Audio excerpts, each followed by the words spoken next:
Oh, we're gonna do that over.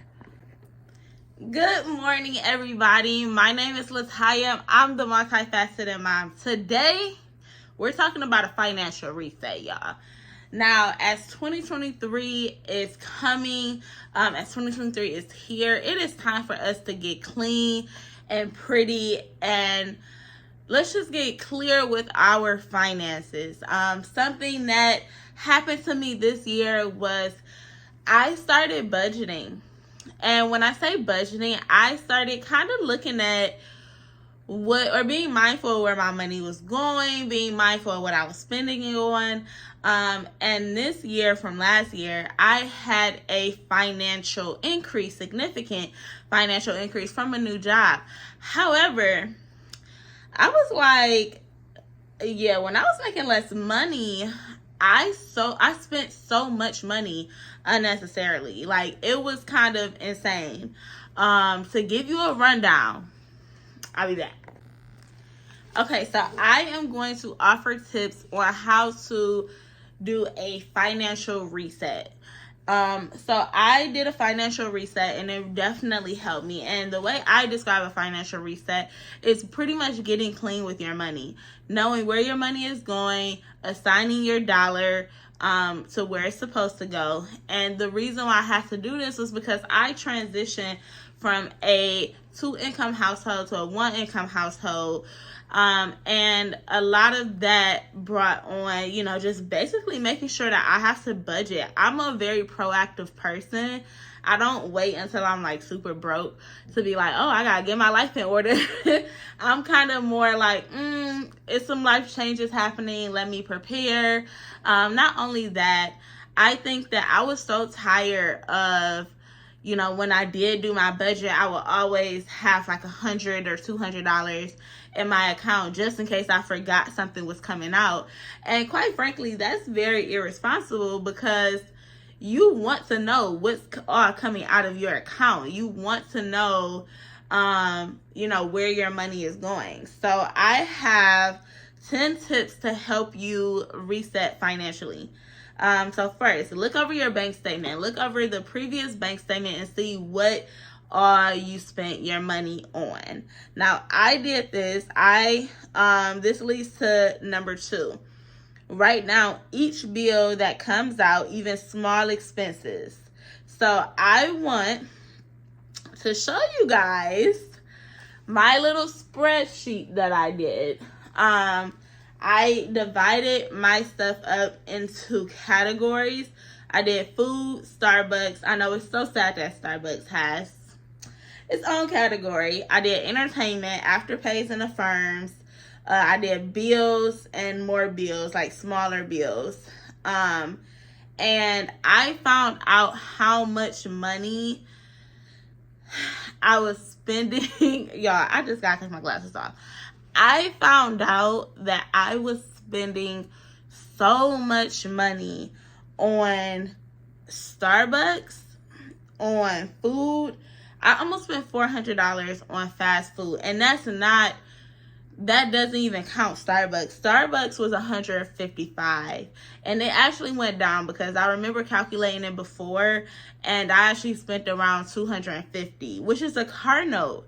Like, when I tell you I gotta get my life, like, I looked at that and was like, oh no, like, this is more than I even am getting back in the stock that I had invested in with Starbucks.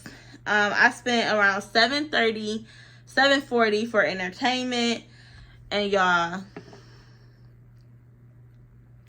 don't judge me. I spent $675 on Afterpays and Affirm. Now, as you know, Afterpays and Affirm are every other week or monthly, but that's a lot of money to be coming out on expenses or purchases that I purchased way before. And when you get into the cycle of Afterpays and Affirms, like, it's so addicting because you have these things coming out. I mean, I was so addicted to it to where, like, it would be a $50 purchase, and I'm like, I got the $50, but I mean, it's really very attractive to only spend like $13. So that's just full transparency of some of the things that I needed to really clean up with my finances and my impulsive shopping. So yeah, that's 2. 3, well, I guess this also goes into what I just told you. List out every expense and put it into categories. So like I said, the food, Starbucks, if your Starbucks is like going out to eat, DoorDash, like include that, include those afterpays, include those certain expenses that I don't know, a lot of people get their nails and hair done. I do my stuff myself, but that's an expense. That's something that you spend your money on. And after you do that, y'all, this is honestly one of the most important steps, is forgive yourself. Forgive yourself because you did not know any better. Forgive yourself because this world, this society is targeted to, it's an economy, and without the consumer dollar, it wouldn't run. So a lot of these advertisements, and trust me, I work in advertising, it's targeted toward us, definitely middle class.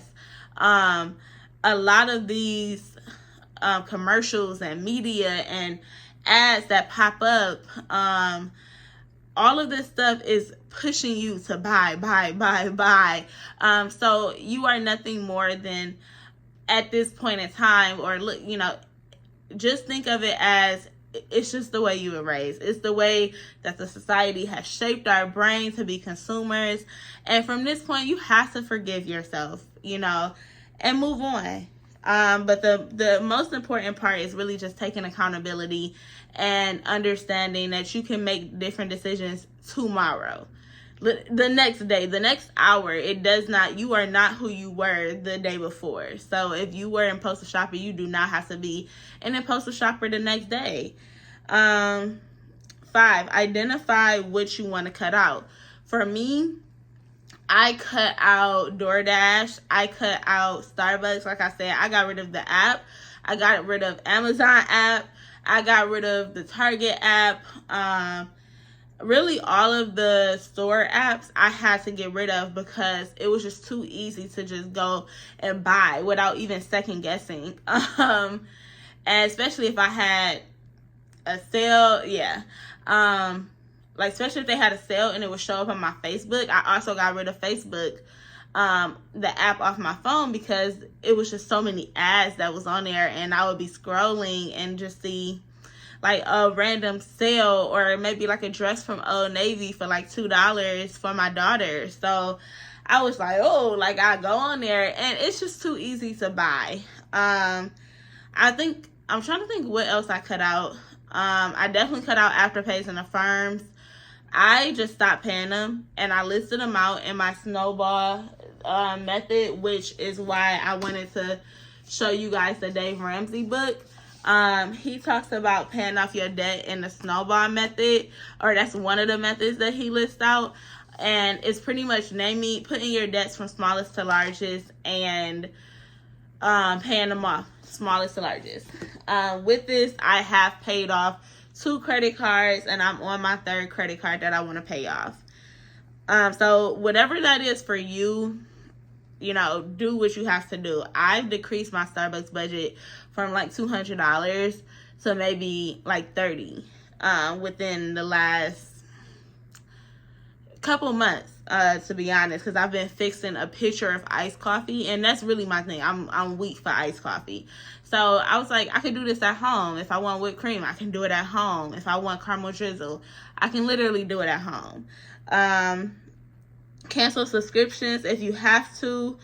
List out your debt, smallest to largest. That's number 6 and 7. I have canceled about 3 subscriptions. I had like $100 from Starbucks and from not Starbucks. I had $100 coming out from Apple and Amazon, and I didn't even know why. I'm like, where is this? Where like, what are y'all taking out? That is a whole $100.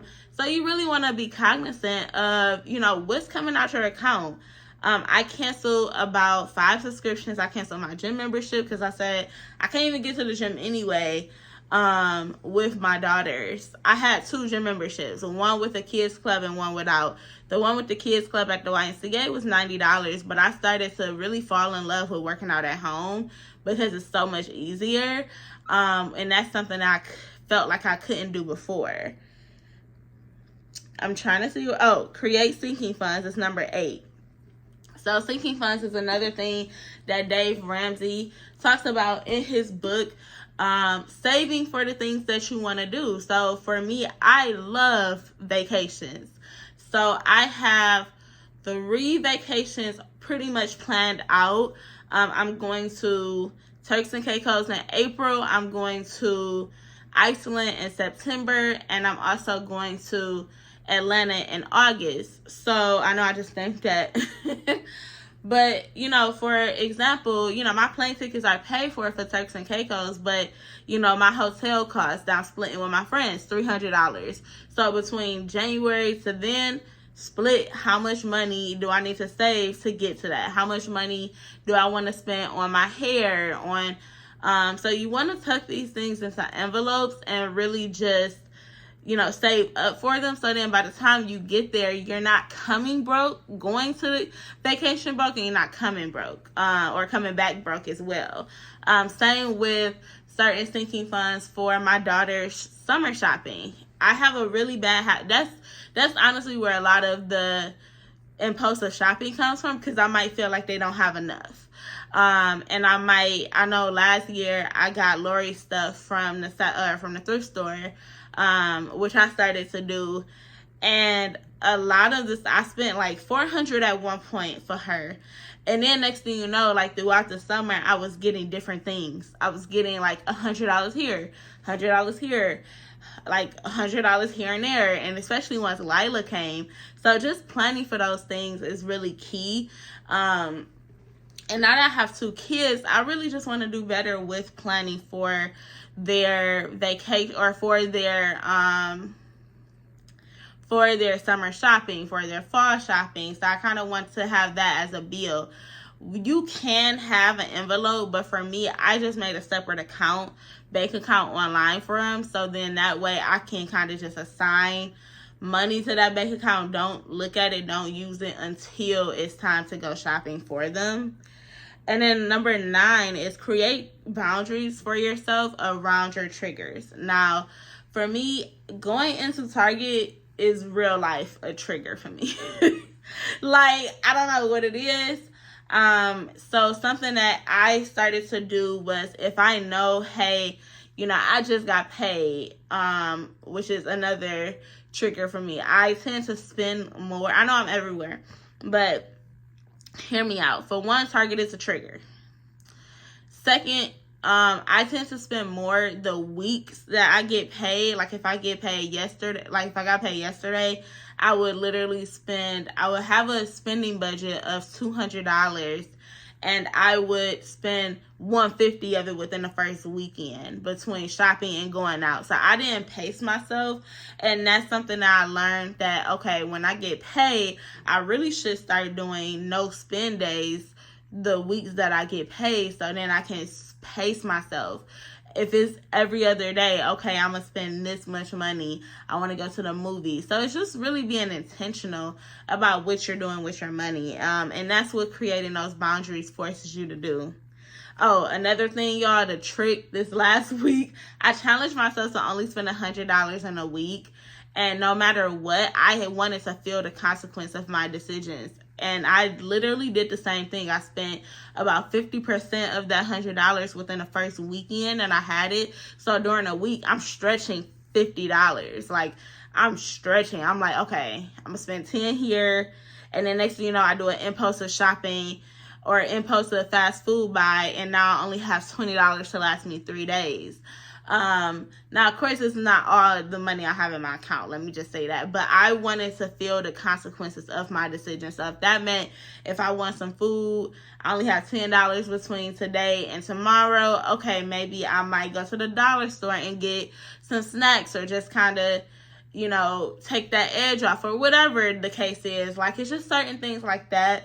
And then another thing I did was take all of my credit cards, so I have a credit card designated for spending money. I don't really do well with cash, so I made a bank account with Citizens Bank or Citibank, and that is my spending money. So whatever I put on there is my spending money for, that's the budget. It is what it is. And that helped me to not spend on any other card. However, I did have my Apple Pay in case of emergencies, but I did not use it. So that is a boundary and a limit that you can create for yourself. And it doesn't have to be as extreme, but I know myself, until I get better, yeah. And then number 10, and the final thing, is to visit this budget every single month. You want to do it when you get paid. If you get paid, I don't know, I get paid the 15th and the last of the month, so I want to be visiting this budget at the end of every single month, so then I can kind of see, okay, what did I do good, what did I do bad, what can I improve on, what can I live without. If it's a subscription, I'm like, yeah, I really miss this Netflix account, bring it back. It doesn't have to be that strict, but you just want to know where your money is going. And something that has definitely helped me is now I don't have anxiety of, oh, what's coming out of my account, because I've looked at it. I know what's coming out of my account.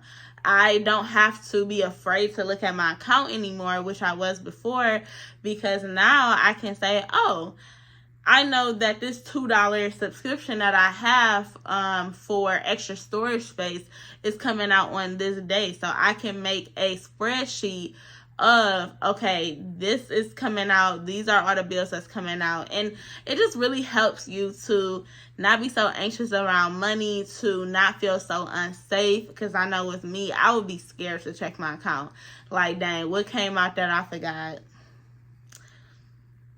And I had to say affirmations and say, I am safe regardless of the money that is coming out of my account, regardless of this amount that's in here. And just certain things like that. So that is my spiel. I did want to suggest getting the Dave Ramsey Total Money Makeover. I listened to his podcast as well as Anthony O'Neill podcast. And I also am reading this book, Think and Grow Rich, which is a great book. I'm only on chapter 1. So yeah, that's my spiel for today. I hope you have enjoyed this video. And if you have enjoyed it, please like and subscribe and share with anybody who you know may need this, or let me know what type of things you are doing or changing to your finances. See ya.